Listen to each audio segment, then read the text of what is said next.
De quoi dois-tu te rappeler? Il est important que tu aies quelque chose à te rappeler, quelque chose sur le CV de Dieu, que tu sais qu'il a fait pour toi. Et cela te dit que si Dieu peut faire cela, il peut faire ceci. S'il peut repousser la mer Rouge et me faire traverser à pied sec, alors il peut te défendre. Il peut traiter avec les Amalécites, les Hittites, les Jébuséens et les Amorites. Dieu accomplit certaines choses pour que tu aies de quoi te rappeler. Un point de référence sur lequel tu construis ta vie et sur lequel tu te tiens. Et tu dis, je ne suis pas sûr de ceci, je ne suis pas sûr de cela. Mais une chose que je sais, c'est que cela va se passer.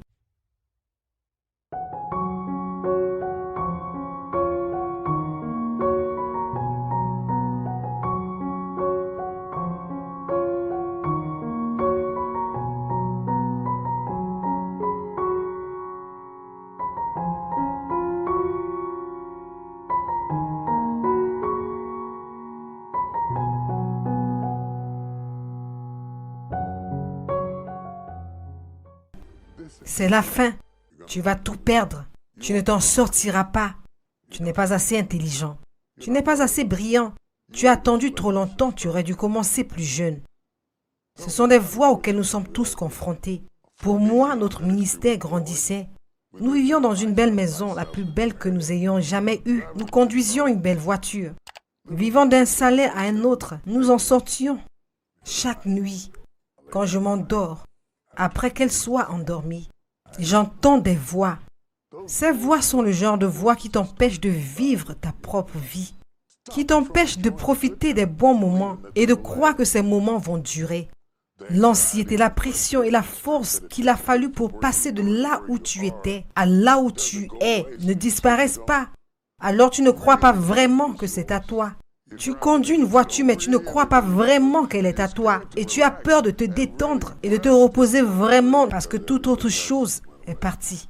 Peut-être que ceci aussi va partir. Nous parlons de la foi pour les mauvais moments, mais tu as aussi besoin de la foi pour les bons moments. Pour vraiment croire que la bonté de Dieu ne va pas te quitter. Pour faire taire les voix qui disent sans cesse que tu ne vas jamais y arriver, que tu es sur le point de tout perdre. La peur s'empare de ton cœur. Écoutez, je sais ce que c'est que d'être pauvre et je sais ce que c'est que ne pas avoir de dîner pour mes enfants. Quand nous pensons à l'idée que le pire peut se produire, c'est terrifiant. Et l'ennemi dispose toujours d'une sorte d'outil ou de souvenir ou des situations dont il se sert pour vous terrifier, même si vous êtes dans les bons moments. Et le rêve est là, la bénédiction est là et la bonté de Dieu est là. Mais il y a toujours cette défiance qui vous hante et qui vous parle tout le temps, qui dit ne te détends pas, tu ne le mérites pas, tu ne le mérites pas. Et cela ne va pas durer. Se reposer sur ce que Dieu a fait est souvent plus difficile que recevoir ce que Dieu a fait.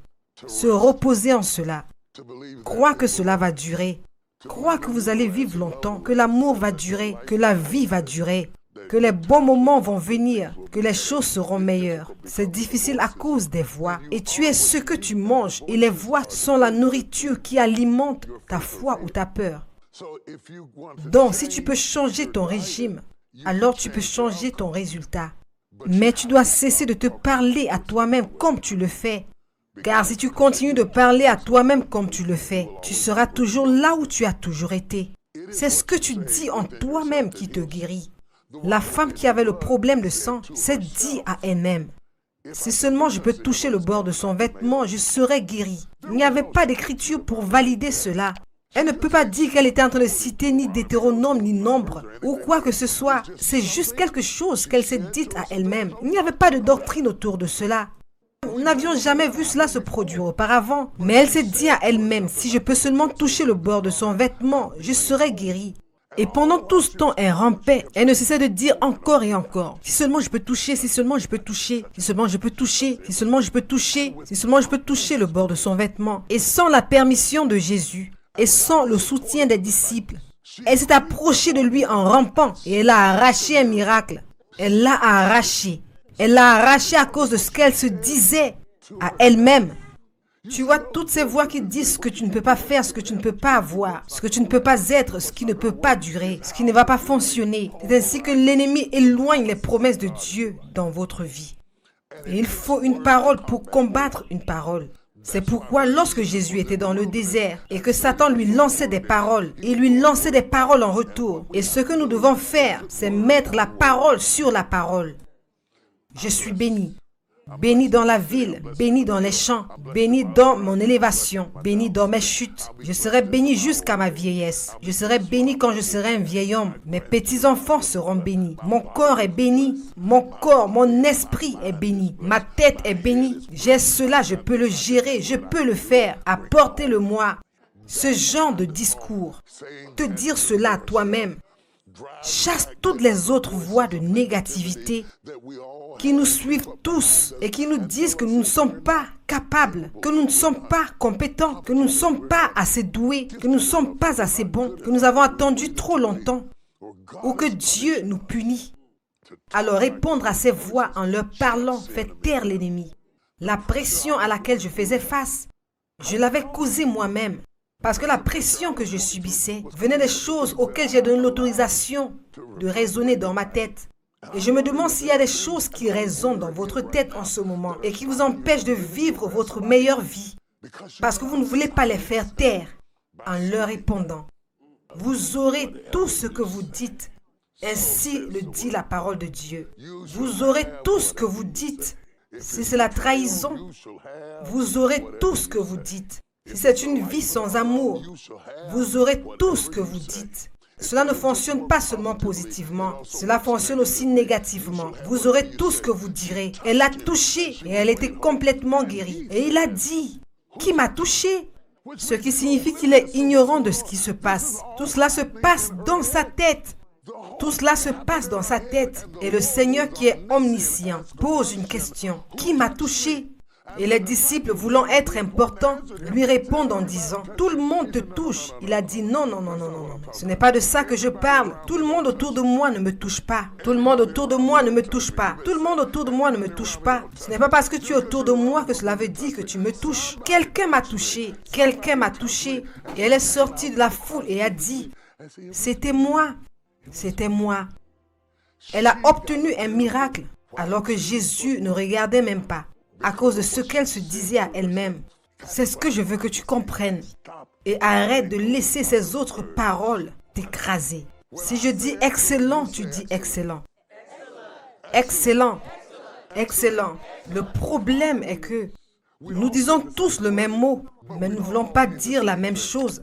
Parce que ce que tu appelles excellent et ce que j'appelle excellent peuvent être deux choses différentes en fonction des vies que nous avons vécues, les expériences que nous avons eues, les endroits auxquels nous avons été exposés. Nos idées d'excellence peuvent varier considérablement en fonction de notre définition de l'excellence. Le problème avec la langue anglaise, c'est qu'elle est limitée à l'interprétation. Alors, comment sais-tu quand je dis « je t'aime » que je veux dire ce que tu veux dire quand tu me dis « je t'aime » ? Alors, nous avons une conversation et je suppose que ton amour est mon amour et cela peut ne pas être le cas du tout. Ou alors, nous planifions un banquet et j'ai fait une présomption que ton excellent est mon excellent. Et cela peut ne pas être du tout le cas. Parce que la réalité est que ta définition de l'excellence ne se lève pas plus haut que ton niveau d'exposition. Tout ce à quoi tu as été exposé devient le nouveau paradigme de ce qu'est l'excellence pour toi. Et cela change de jour en jour. Et la chose la plus difficile au monde est d'avoir une conversation avec quelqu'un. Et tout ce que nous avons à utiliser, ce sont des mots. Parce que je ne suis pas sûr que tu veuilles dire ce que moi je veux dire quand je dis excellent. Je ne suis pas sûr que tu veuilles dire ce que je veux dire quand je dis amour. Je ne suis pas sûr que tu veuilles dire ce que je veux dire quand je dis loyal. Je ne suis pas sûr que tu veuilles dire ce que je veux dire quand je dis blessé. Car tout ce que nous avons, ce sont des mots. La réalité est que nous devons décider dans notre esprit que quelle que soit notre définition de l'excellence, elle va changer, elle va monter. Elle va s'élargir, elle va s'améliorer, elle va être différente. Ou alors, elle va baisser. Et beaucoup dépend de qui tu fréquentes et de ce à quoi tu es exposé. Il y a des gens qui te font monter, il y a des gens qui te font descendre. Ils te font descendre à leur niveau d'excellence. C'est ainsi que ressemble la description du poste d'un hater. Oui, la description du poste d'un hater est de te faire descendre à son niveau pour que pendant qu'il essaye de te tirer vers le bas, tu essayes de te relever. Et si je dois monter, je dois savoir qu'il y a un prix à payer pour monter. Je vais devoir m'y mettre, sinon cela n'arrivera pas. Dieu veut quelqu'un qui travaille avec lui et donne ce qu'il faut pour que cela se produise. Est-ce que cela en vaut la peine?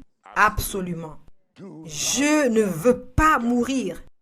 Laissez-moi expliquer. Je suis né entre deux bébés morts. Le bébé avant moi est mort, le bébé après moi est mort. J'ai été élevé par un père mourant. Et je ne veux pas vivre ma vie et mourir. Et à mon dernier souffle, me poser cette question. Je me demande ce qui se serait passé si j'avais poussé un peu plus fort.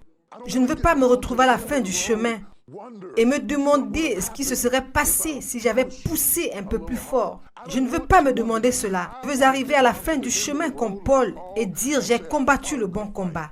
J'ai gardé la foi, j'ai terminé ma course et maintenant pour moi réserver la couronne de justice dans les cieux. Je ne veux pas arriver à mon dernier souffle et me demander ce qui se serait passé si j'étais retourné à l'école, si j'avais suivi un cours, si j'avais travaillé un peu plus fort, si j'avais changé ma façon de m'habiller, si j'avais changé ma façon de parler aux gens, si j'avais pardonné quelqu'un, si j'avais libéré quelqu'un. Je ne veux rien regretter parce que ça, c'est l'excellence. L'excellence. C'est en arriver à la conclusion que je n'ai aucun regret. Je n'ai aucun regret. Le vin qu'il est en train de produire est plus grand que la douleur que vous êtes en train de traverser. Et si vous le laissez vous amener à travers le processus, quand il dit excellent et que vous dites excellent, cela signifiera la même chose.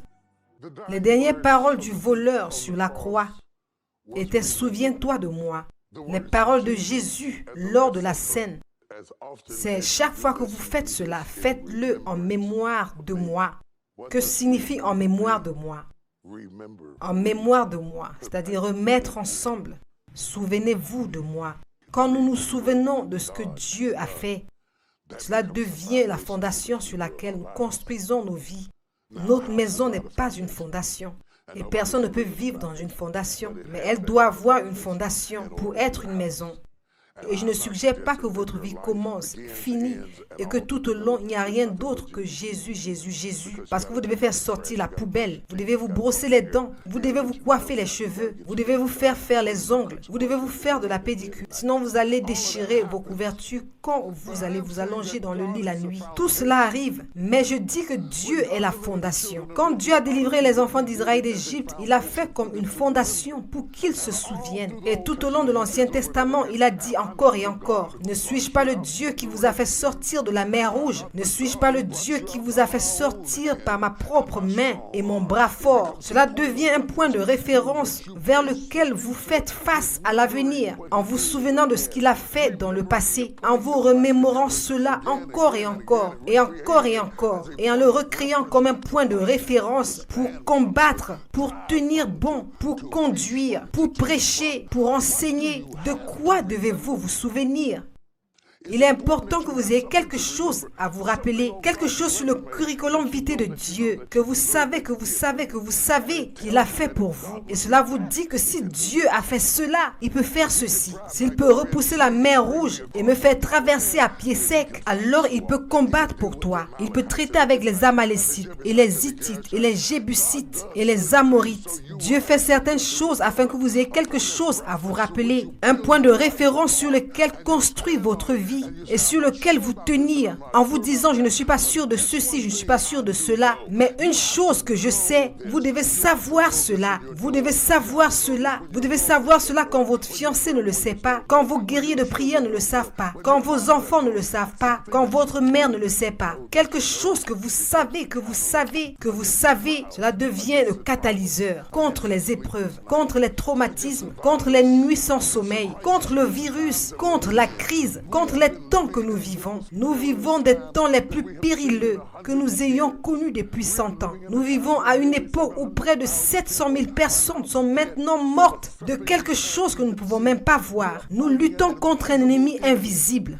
Et cet ennemi a des amis qui ont créé des traumatismes et de la détresse, jusqu'à ce que nous soyons submergés, même quand rien d'autre ne va mal. Le simple fait que d'autres personnes vont mal nous donne un certain degré de stress et de traumatisme.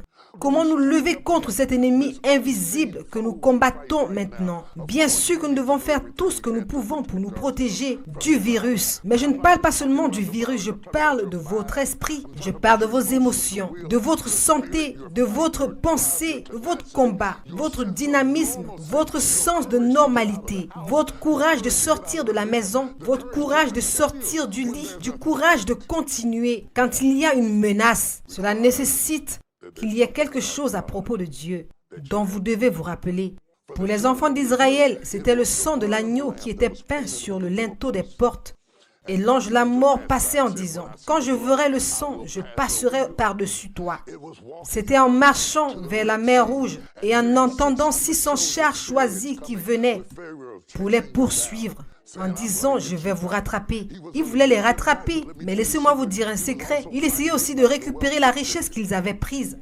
Car la richesse des injustes avait été mise de côté pour les justes. Et ils avaient emprunté tout l'or, tout l'argent, en fragilisant le PIB de l'Égypte.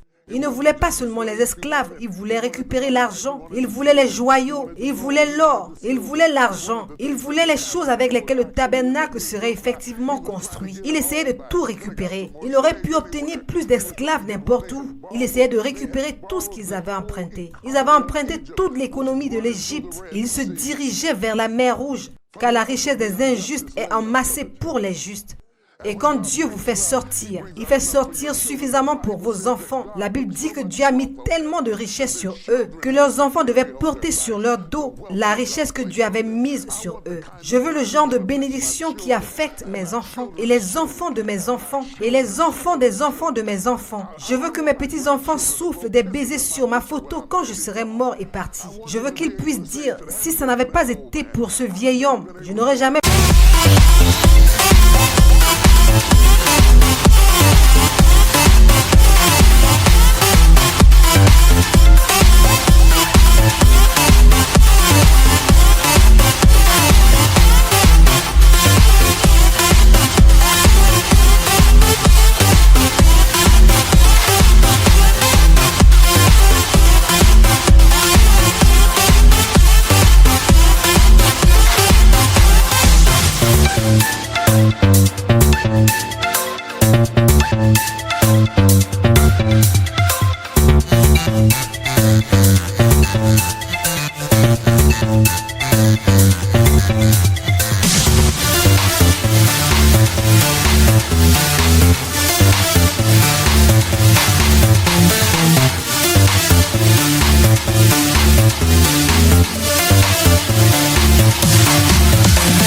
aller à l'université, je n'aurais jamais pu avoir un emploi, je n'aurais jamais pu travailler pour Google, je n'aurais jamais pu travailler pour Xerox, je n'aurais jamais pu prêcher l'évangile, je n'aurais jamais pu le faire. C'est ce que je veux pour eux. Alors je dois avoir quelque chose à me rappeler, quelque chose sur quoi je peux compter et qui ne se brisera pas. Et je veux vous demander, de quoi vous souvenez-vous quand la vie devient plus difficile, quand les choses deviennent compliquées, quand les amis se font rares? Il devrait y avoir quelque chose dans votre vie dont vous vous souvenez que Dieu vous a fait traverser, dont il vous a fait sortir, qui vous a nourri. Ça, c'est la fondation qui vous fait vous élever au-dessus de l'écrasement et qui transforme le mou en un vin absolu.